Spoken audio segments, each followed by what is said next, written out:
ನಿಯಂತ್ರಣ ತಪ್ಪಿ ಕಾರು ಡಿಕ್ಕಿ ಹೊಡೆದು ಪಾದಚಾರಿ ಮೇಲೆ ಮಗುಚಿ ಬಿದ್ದ ಮೊಟ್ಟೆ ಸಾಗಾಟದ ಲಾರಿ. ಮೊಟ್ಟೆ ಸಾಗಾಟ ಮಾಡುತ್ತಿದ್ದ ಲಾರಿಯೊಂದು ಚಾಲಕನ ನಿಯಂತ್ರಣ ತಪ್ಪಿ ಕಾರೊಂದು ಡಿಕ್ಕಿ ಹೊಡೆದ ಬಳಿಕ ರಸ್ತೆ ಬದಿ ನಡೆದುಕೊಂಡು ಹೋಗುತ್ತಿದ್ದ ಪಾದಚಾರಿ ಮೇಲೆ ಕ್ಯಾಂಟರ್ ಮಗುಚಿ ಬಿದ್ದ ಘಟನೆ ಕಾರ್ಕಳ ತಾಲೂಕಿನ ನಿಟ್ಟೆ ಗ್ರಾಮದಲ್ಲಿ ನಡೆದಿದೆ.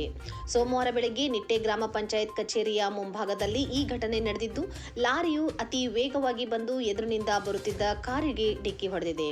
ಅದೇ ಸಮಯದಲ್ಲಿ ರಸ್ತೆಯ ಬದಿಯಲ್ಲಿ ನಡೆದು ಹೋಗುತ್ತಿದ್ದ ವ್ಯಕ್ತಿಯೊಬ್ಬರ ಮೇಲೆ ಲಾರಿ ಬಿದ್ದಿದ್ದು, ಘಟನೆಯಿಂದ ವ್ಯಕ್ತಿಯ ಕಾಲುಗಳಿಗೆ ಗಂಭೀರ ಸ್ವರೂಪದ ಗಾಯಗಳಾಗಿವೆ. ಗಾಯಾಳುಗಳನ್ನು ಕೂಡಲೇ ಸಮೀಪದ ಆಸ್ಪತ್ರೆಗೆ ದಾಖಲಿಸಲಾಗಿದೆ.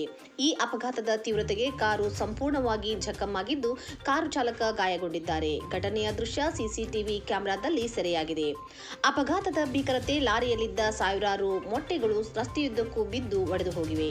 ಇದರಿಂದಾಗಿ ಲಕ್ಷಾಂತರ ರೂಪಾಯಿ ಮೌಲ್ಯದ ಮೊಟ್ಟೆಗಳು ನಷ್ಟವಾಗಿದ್ದು, ಕೆಲ ಕಾಲ ವಾಹನ ಸಂಚಾರಕ್ಕೆ ಅಡಚಣೆ ಉಂಟಾಯಿತು. ಸ್ಥಳಕ್ಕೆ ಗ್ರಾಮಾಂತರ ಪೊಲೀಸರು ಭೇಟಿ ನೀಡಿ ಪರಿಶೀಲನೆ ನಡೆಸಿದ್ದಾರೆ.